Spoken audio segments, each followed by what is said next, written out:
frequency distribution. So here's a table that describes all the various different ways to describe a set of numbers. We call all these different ways of describing a set of numbers descriptive statistics. So this table summarizes for us here in the very first column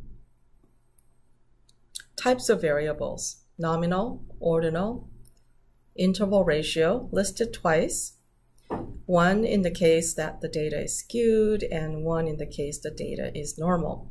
Now, we haven't talked about skewed or normal distribution, but we did talk about different types of variables in the previous lesson. Regardless of any type of variables, we initially put all the data together and create a frequency distribution, and that's what we do with individual scores. So that's the topic for today. And then we will talk about measures of central tendency, which are different ways of measuring the average. And then we're going to ask, how are the data distributed? How much do they vary? And there are different ways of measuring the variability of a set of numbers. And lastly, under descriptive statistics, we'll talk about how variables are related to each other by calculating and looking at correlations. But first, let's look at individual scores and how we put the data together on a table to kind of find a way to organize the data. Now, here's some data that I've created and put together in a very organized table. Ice cream flavor. Here we see 3 different ice cream flavors: chocolate, vanilla, and strawberry. And here in the second column, we have frequency, which is to count how many people selected chocolate as their favorite ice cream flavor, or vanilla, or strawberry. And you see here that there's 100 people that answered this question. And as you can see, of the 3 ice cream flavors, chocolate is the most popular ice cream flavor because we see that the frequency is the highest. Well, that has my little personal bias because chocolate is my favorite. And this data was created with that personal bias. But nevertheless, just to illustrate, and then you see in a full frequency table at the percent column that lists the percents. So if we had 100 people, just to make numbers easier to follow, that would be 100% of the people. And 41 people who like chocolate would be 41 out of 100, which turns into 41%. Similarly, 20 out of 100 is 22%, 37 out of 100 is 37% for the total of 100. Sometimes rather than saying 41 people like the chocolate flavor, if you said 41% of the people like the chocolate, that makes better sense. That gives you an idea, the context within which you've calculated the percent. And then in SPSS, you will see a valid percent that's listed here. In this case, they're identical numbers in these 2 columns, the percent and the valid percent. But sometimes there will be, on surveys, for example, a person or two that skips this question. Maybe the person decided to skip this question because they didn't know how to answer the question, because their favorite is not listed on here. Their favorite is maybe Rocky Road and it's not listed. So then valid percent would be calculated based on the valid number of responses. So if one person skipped this question, then valid percent would be calculated based on 99 people as being 100%. So you'll see a little bit of a discrepancy between valid percent and percent in that case. And then you have the cumulative percent here, and you'll see the pattern of the percents being added up from one line to the next. You see 41% here, and that's chocolate, 41%. And then 22% for the vanilla flavor accumulated would be chocolate plus vanilla, which would make it 63%, and then adding 37% more to it, which makes it 100. So we see the percents accumulating as you go from one line or interval to the next. In the frequency tables that we will do, we'll see the cumulative percent added from the bottom to the top, so that we're able to make it align to the formula we will use to calculate for a percentile. So here's a set of numbers here. What would you say would be a good description of what's inside the box? You see numbers, and you'll see numbers in teens, right? And one might say the numbers vary from 10 to 17 as the highest. And one might say, oh, there's some numbers that repeat. And if I were to ask you what you think would be the midpoint or an average, without calculating, just estimating, you might say, well, maybe 13, 14, around there, okay? And so believe it or not, if you were able to follow along that description and you agreed with those descriptions, then you're pretty much done with the descriptive statistics. But we want to find a better organized way to really present what's in this box here. There are only 18 numbers here, but imagine 18,000 numbers. Okay? We wouldn't want to stare at 18,000 numbers and try to come up with some kind of pattern and come up with some descriptions like the ones that we just talked about. So thus, we do a frequency distribution. In a frequency distribution, you would want to list all the scores, all the possible scores that's inside the box, from the highest to the lowest. And so here's the scores column, and we're listing the numbers with the highest, 17. Just go down in sequence until you reach the smallest number, which is 10. Right? So here's a sequence of numbers in the first column. And then in the second column here, called the F column, and you may have guessed that F stands for frequencies. How many times does each score occur? So these numbers represent the repetition, the number of repetitions of this data. For example, 17. How many times do you see the number 17? Well, there's only one. So the frequency is going to be 1. 16 doesn't exist in this table, but it was listed here just for the sequencing of the numbers listing all the way down to 10. So the frequency there is going to be 0. Then you have 15. You got 15 4 times. So here's the frequency of 4. And then you have, in a similar way, 14. You will find them 6 times. So here's 6. 13 occurs 4 times. 12 once. 11 once. 10 once. So if you were to add up all the frequencies, just to make sure that you didn't overcount or undercount, they should add up to 18. And that was the number that we mentioned earlier about how many scores you would see in this box. And the notation we use to indicate the number of scores is the capital letter N to represent the sample size. So in this case, the sample size is 18. There are 18 scores, and it checks that if you add up all the frequencies, they add up to 18 as well. There's a saying, a picture is worth 1,000 words, right? So here is a graph. Let's look at the same data and look at this graph here. You'll notice that these are bars creating a certain shape. You also see the bars are detached from each other. Okay? There's no attachment of this data. This kind of graph is called a bar chart because they're just bars. And you'll see 2 other types of graphs that I will talk about. But this is called a bar chart. The tables are, or the graphs, bars are detached from each other. And it follows the shape of the frequencies in the frequency table. But before we begin to look at the graph a little bit more carefully, you'll see the vertical line that's labeled as count and the horizontal line that's labeled as scores. So we want to list the scores in the way that they appear in the frequency table. And because where the 2 lines meet, the vertical and the horizontal, we want to place a 0 there. That's the lowest point.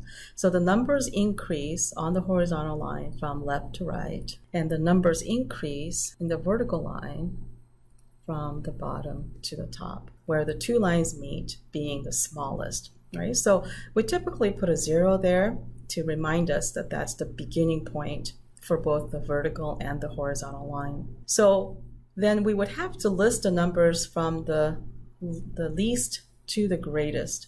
So we're almost having to read this table from the bottom to the top, right?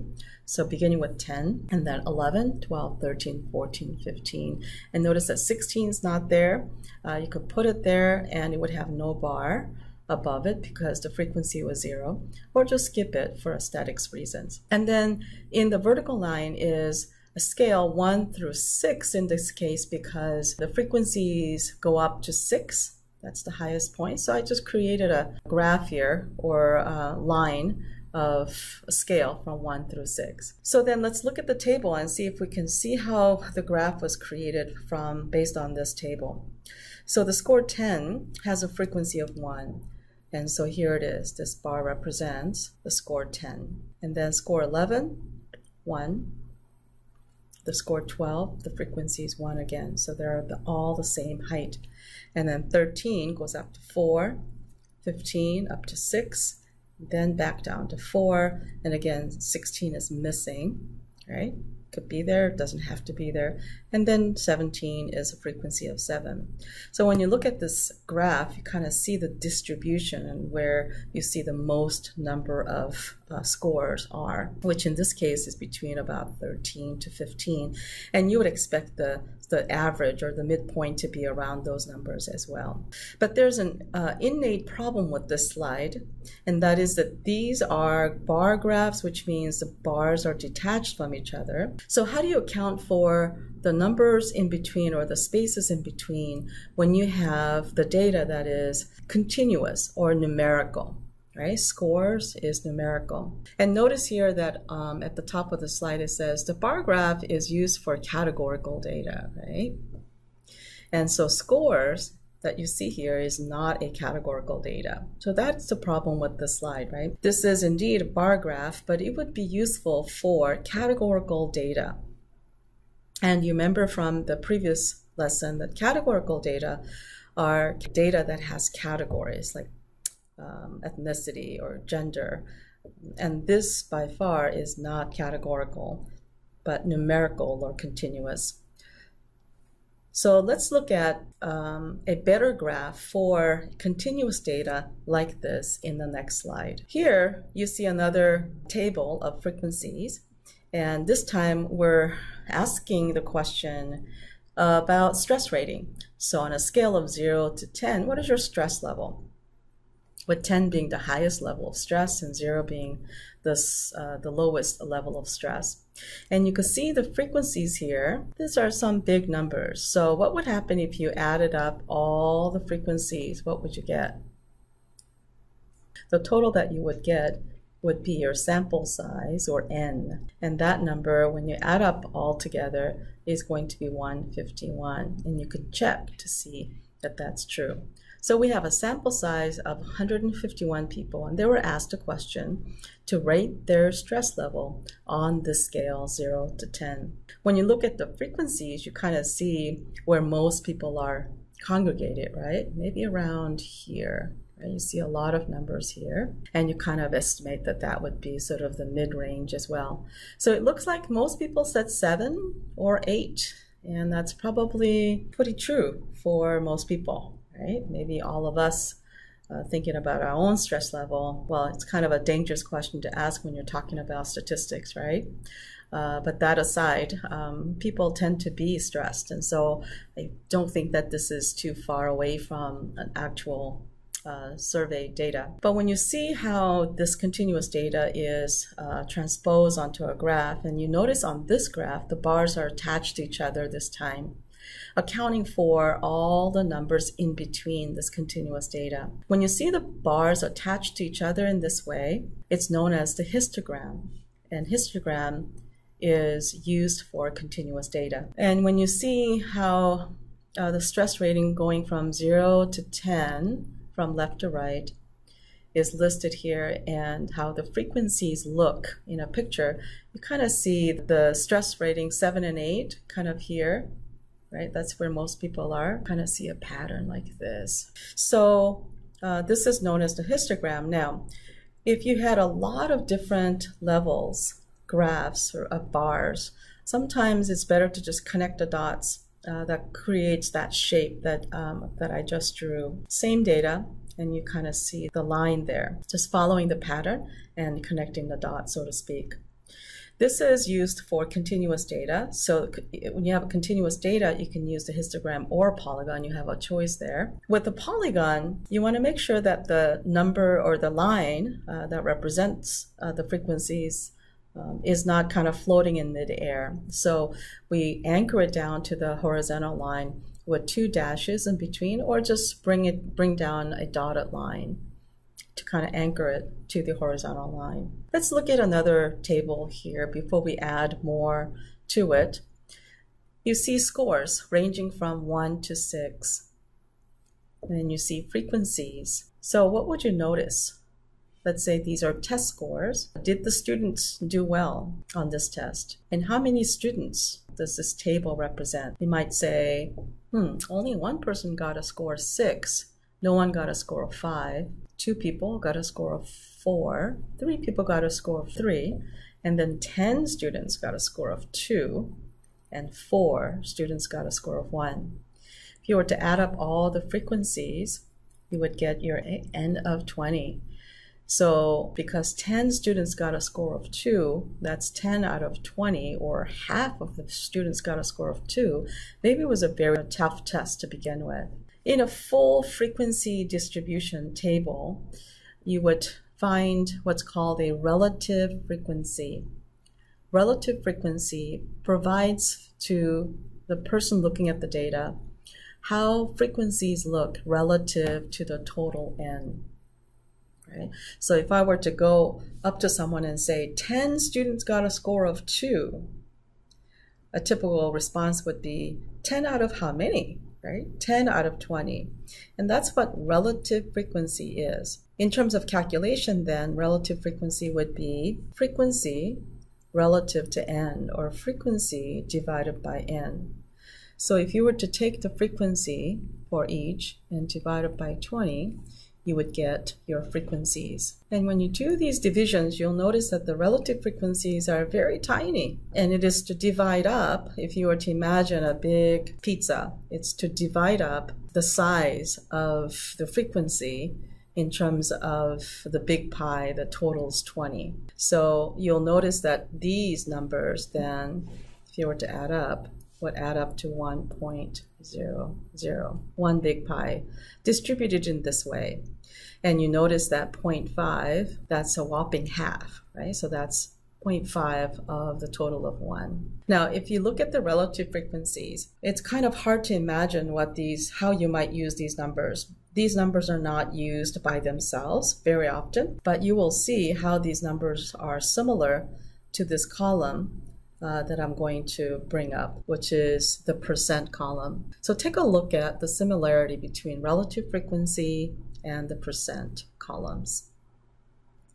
You see that relative frequencies, when multiplied by 100, right, in the similar way, you're basically turning those numbers into percent. So 0.05 becomes 5%, and 0.0, of course, remains at 0%.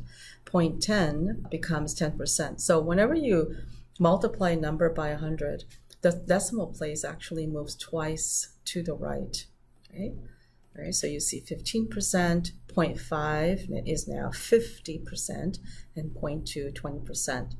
Percents are easier to understand because it does provide the relative information, right? The context that these percents are based on 20 people. So I can say 50% of my students got a score of 2. Well, that makes sense, right? That's half of the people. And then you have the cumulative percent, which compared to the percent column, from the bottom to the top, accumulates the percents. Similar to the table that you saw earlier about ice cream flavors, the same idea. But you see the percents accumulating from the bottom to the top. So you start out with 20 because this percent column begins with 20, and that's for the score of 1. To find the total percent, of scores 1 and 2, that would be 4 and 10 people together, which means to add 50% more to it, which makes it 70%. So 70% of students got a score of 2 or 1. And then if we want to know the total percent of those who scored 3 and below, we would be adding 15 more percent to it, which makes it 85. And then 10% more, which makes it 95. And it remains at 95, and then 5 more percent, which makes it 100%. So at the very top of cumulative percent, you should always add up to 100%, which accounts for 100% of your data. Now there's a column that we skipped, and that's the CF column. C stands for cumulative, just like the cumulative percent, and F, which we know is frequency. So this column CF is cumulative frequency. And in the same way that we accumulate the percents from the bottom to the top, cumulative percent takes the frequency column and adds from the bottom to the top. For the score 1, frequency is 4, so we're going to start with 4. And then we're adding 10 more students, which makes it 14. Adding 3 more students to that, which makes it 17. 2 more, which makes it 19. And then 1 more, which makes it 20. Now that's a number that we've seen before, right? 20. And that was a number of the total sample, right? So the CF column has all the frequencies added up from the bottom to the top. So by the time you get to the top, that top number should be identical to your N sample size of 20. So it's not a coincidence that that 20 at the very top is the same as your N, because this is how it should be. Now we want to talk about percentile rank and how we might calculate, because we noticed earlier in this data that the student scores are pretty low. So if I got a score of 3, should I be happy with my score? 3 is a very low score, but when you have a score of 3, 2 other people have the same score, but look how many people scored less than you, right? 10 plus 14. 14 people in the class of 20 scored below you. So I would be pretty happy with the score 3. But because the scores are generally low, your percentile rank is going to be pretty nice, maybe above 50th, right? Because there's 14 people who scored below you. So percentile rank is a calculation to help one understand where you stand relative to other scores. Typically, a percentile rank that I've seen very often when taking my kids to the doctor when they were young is the doctor would measure their height and tell me what their percentile rank is. And my son would always typically be somewhere between 90th percentile to 95th percentile rank. And that always made me happy, because at least that tells me that I'm feeding him okay. And so between 90 to 95 percentile in his height would mean that if you were to line up all the kids at his age, he would be at the very end of that line. He would be pretty tall, within the 10%, top 10% or 5% of height. So percentile rank differs based on other people's scores. And before we calculate for the percentile rank that has a big formula that comes with it, I'd like to mention real limits. Now, real limits are not really real, right? That sounds funny, right? But real limits have to do with how much a typical score, say 5, would range, right? Halfway up and halfway down. The real limits are hypothetical numbers as to how far a score can go down, what the range, a full range of a particular score would be. So the real limits for the score 5 would be halfway down to 4.5 to halfway up to 5.5, right? So these become the real limits for the score 5. Let's do another one. The score 4, halfway down would be 3.5, right? To halfway up, which would be 4.5. Now, one might ask the question, well, there's kind of an overlap there. How can there be an overlap? And these are just hypothetical ranges, and so these are not actual scores. We just want to have an idea of what a typical score can range. So you'll find that when we calculate for a percentile rank, you will need this information for a particular score that you want to see the percentile rank of. When you see a range of scores like this on the real limits, the lower numbers, right, so the numbers on the left are known as the lower real limits. And then the top ones, or the upper ones, are known as the upper real limits. And you'll see that the percentile rank formula will ask for the lower real limit. So if we wanted to focus on the number 3 to see if I should feel great about that score, the formula will ask for a lower real limit, which would be halfway down, right, 2.5. To find the percentile rank of a score, here's a formula. Now it looks like a very, very big formula, and it is to calculate for a percentile. And you'll see big parentheses here, and within which you have a lot of things going on in the top, or the numerator. You'll also notice that in the numerator you have another kind of fraction sitting right up on the top. So let's read through this.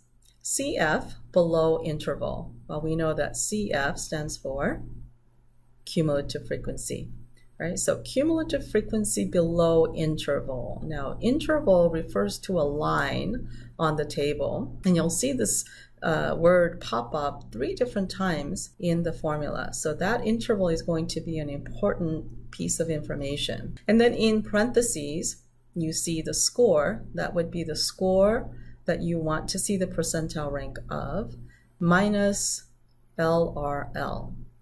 Now we know that this LRL from the previous slide means the lower real limit. So the lower real limit of that interval divided by the interval size, close the parentheses, and then F, and F stands for frequency within interval, all divided by N and multiplied by 100.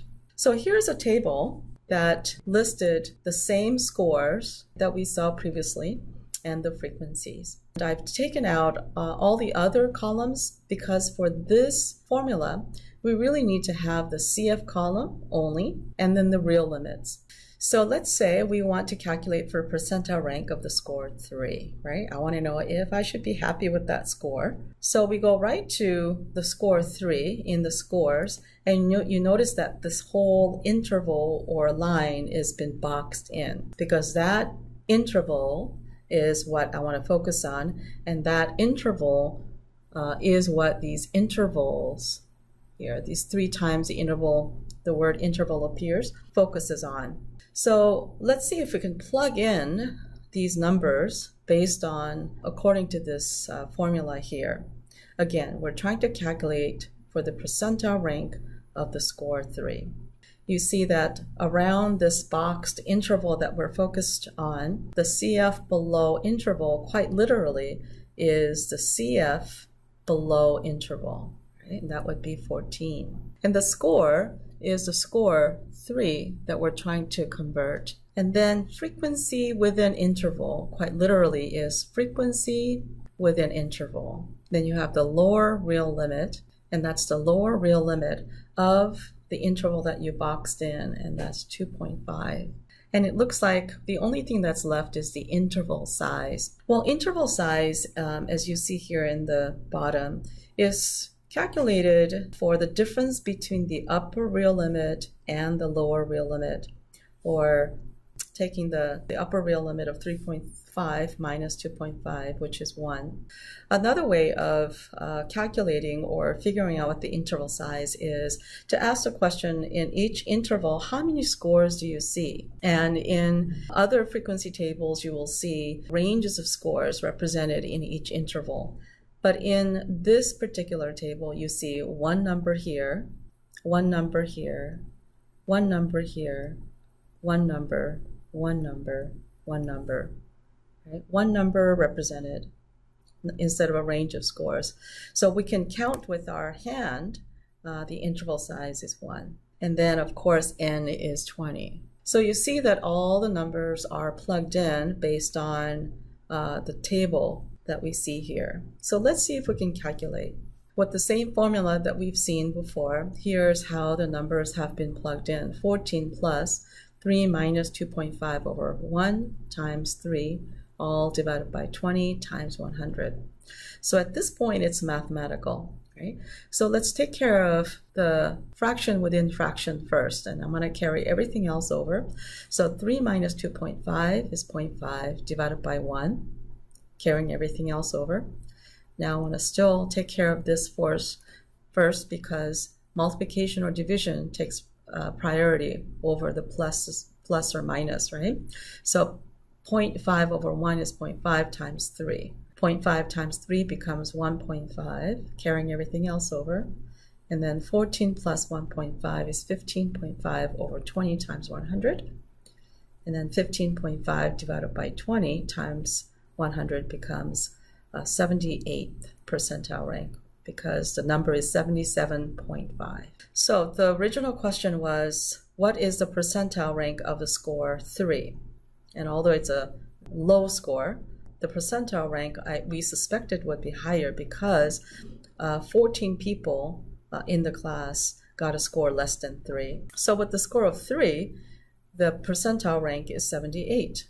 All that calculation just to be able to plug in this information here. The score 3 is 78th percentile.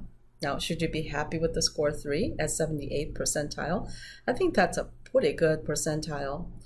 You're above average. And with the same formula and a similar calculation, you can try calculating for the percentile rank of the other scores and see if you can fill them in just for practice.